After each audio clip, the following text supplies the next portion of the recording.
Assalamu alaikum wa rahmatullahi wa barakatuh. Okay, this is interesting. The supporters of the Penang South Reclamation Project have released a PR video in response to my clip in which I expressed my opinion that I thought the project was a very bad idea. So I'd like to actually review their clip, their video, because I think it's a good example of corporate propaganda, which is not to say that it's an example of good corporate propaganda. What the young man in the clip does is basically just reiterate the project's basic sales pitch. It's essentially a brochure in video form.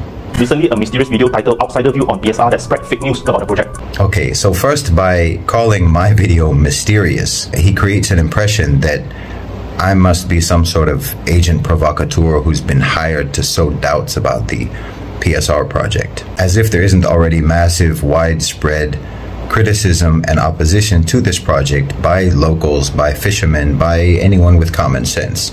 But because I am a foreign white guy, it's a pretty good way to activate suspicion about the interference of foreigners. But from a PR perspective, I don't know if it's a great strategy for the PSR itself, because the project is seeking to attract FDI from people who look like me. So I don't know if it's a great idea as a PR strategy to try to ignite distrust of foreigners. Now, he uses the term fake news with regards to my clip, even though my clip was just me expressing my opinion. But this is part of the attempt to portray my clip as being, part of some shadowy conspiracy plot to undermine the PSR initiative. It's not a bad move on his part. And of course, by calling my opinion in my clip fake news, he sets up the assumption that he's about to set the record straight, and the information that he's going to present is factual because he's contrasting it with what he calls fake news. So therefore, whatever he says, it must not be fake, it must be factual.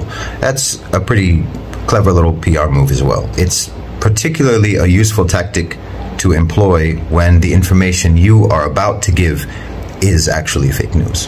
Now, he says that my suggestion that the PSR initiative or the PSR project will benefit rich people, destroy the ecosystem, and that it is vulnerable to rising sea levels. He says that all of that's fake. I mean, first of all, I don't know if you really want to say that an investment project is not going to benefit rich people. Of course it will. It's not philanthropy, it's an investment project. Rich people are putting their money into it because they want to get a return. So obviously it will benefit rich people. What you wanted to say was it's not going to benefit only rich people. But in my opinion, this is kind of a common flaw in corporate propaganda. They try to present themselves as if they're humanitarian organizations or relief organizations or environmentalist organizations when everybody knows that you're a business making money. Unilever does this all the time, and it always comes across as disingenuous. You're taking it a bit too far. Don't insult people's intelligence by trying to present an investment project like it's a charity. Okay, so anyway, he says that all of these things are false that I said. He says that it will not benefit rich people, it will not destroy the ecosystem, and it will not be vulnerable to rising sea levels. Okay, how does he substantiate this? So here is where he just kind of goes into brochure mode, a robotic repetition of the sales pitch. This project is good for long-term development and it will make Penang more livable. These are just claims and buzzwords. There's nothing here about how it will achieve those objectives. He says that this project is necessary in Penang because Penang is so small and they need it for industrial development. But I mean, this project is going to build roughly 7 square miles of land, 1 square mile of which is going to be dedicated for industrial use. But I mean, there's already like 9 square miles of land in Sabrang Parai that are earmarked for industrial development. That could be developed instead. So no, this doesn't solve a problem of lack of space. So what are the other 6 square miles of the PSR going to be used for? Just to build more luxury real estate to add to Penang's property overhang? Who's going to live there when you already have so many empty properties on the market already? You can't just throw in nice sounding claims, from the brochure when you have thousands and thousands of people who have legitimate specific concerns about this project. At some point you really do have to provide some answers. You need to put a little more into it. Okay, so then he name drops the United Nations, which is a pretty good PR move. He does this to dismiss concerns that the fake islands are going to get swallowed up by the ocean. But of course the rising sea levels are only part of the problem, isn't it? I mean, fake islands sink. especially the ones that are built by dumping sand, which, as I understand it, that's how the PSR islands are going to be built through. They're going to be based on sand. This is like literally the most unstable method for building artificial islands. So you have the rising sea levels combined with inevitable sinkage. He mentions a report by the IPCC, but this report has nothing to do with fake islands. But that's okay from a PR perspective, because he knows most people are not going to fact check that. They're not going to investigate it. So PR-wise, it's a little bit reckless, but probably a good manipulative tactic, because you know people aren't going to check. This is also common practice in corporate propaganda. Then he uses the general approval for land reclamation projects to validate this project, which is a pretty clever misdirection. I mean, no one is actually saying that land reclamation projects in and of themselves are a bad thing. They're saying that PSR is a bad thing. Just because other land reclamation projects are good, it doesn't mean that all land reclamation projects are good.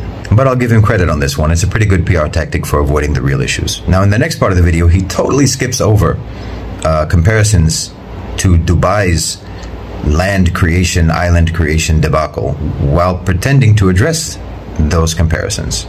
Nicely done. He explains it by saying, no, it's not like Dubai at all, because in this project there's going to be 700 acres of land dedicated to industrial use.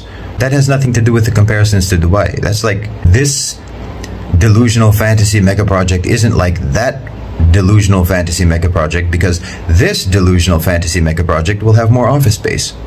What? I don't know if such an obvious non-answer can really work PR-wise. This next part of his video gets a little bit muddled. He says that fishermen will benefit from losing their jobs as fishermen because they'll be trained to do other jobs, and maybe those jobs will pay more. I mean, okay, maybe. That also means fewer fishermen and less fresh fish for the population, but okay. And does it really make sense to channel people out of stable careers into jobs that may or may not be stable? And then he's like, yeah, but they'll still be able to fish though. And we'll even buy them new boats. I mean, this is where it gets muddled. Are you moving fishermen into other careers or not? Are they going to do other jobs that you're training them for, or are they going to still fish with new boats? Which one is it? And are they happy about that? I mean, I know that there's at least 5,000 of them that aren't. This one, I have to say, is a bit of a PR fail. And then he addresses the ballooning costs of the transit project, which is supposed to be funded by the PSR project, by saying that, well, yeah, the costs of the transit project have gone up because we added more stuff to it. Well, okay, but did you add more stuff to it because it needs more stuff, or because inflating the cost of the transit project creates a greater impetus for making sure that the PSR project will go through? I mean, maybe you'll decide that the transit project needs even more stuff. Maybe it needs helicopters. Maybe all of the vehicles used in the transit project need to be electric and self-driving vehicles. I mean, this is exactly how you inflate costs, by adding stuff. I mean, when I think about it, all Penang wanted to do was get some more bus routes, and now suddenly it's turned into dredging up the shoreline, dumping sand, building islands, making luxury high-rise apartments, putting fishermen out of a job, buying them new boats, giving financial aid. They just wanted some buses. So you can see how things can just quickly get out of hand when people start to smell the possibility of making money. Now, one relatively good PR trick that he uses throughout this video is to refer to anyone who opposes the PSR project as being anti-development. That's a pretty good slur that you can use to mischaracterize people who are pro-fishermen, pro-environment, and pro-sensible, sustainable development. Because, I mean, is the PSR the only development project in Penang? Did these same people oppose every other land reclamation project in Penang? No, of course not. So obviously they're not anti-development. They're not even anti-land reclamation. They're anti this project. But that's a useful label to slap on anyone who opposes the project, because it makes them look backwards and like they're not interested in the economic well-being of Penang. But I would say that any public relations, any propaganda, any PR that relies on the gullibility of the audience, that takes it as a given that the audience is not informed and is not particularly intelligent, that's risky propaganda. Because, I mean, from what I've seen, the people who are opposing the PSR project are well-known people in Penang. They're respected people, they're academics, intellectuals, NGOs, grassroots activists, people who are known. Maybe not be a great idea to demonize them. All in all, I would grade this PR as relatively low quality. There's a number of amateur missteps in it, but it's a good effort. With all the money that's behind the PSR project, I honestly would have expected a bit better, but I guess it just shows you how hard it is to sell a bad idea. Jazakumullahu khairan wa assalamu alaikum.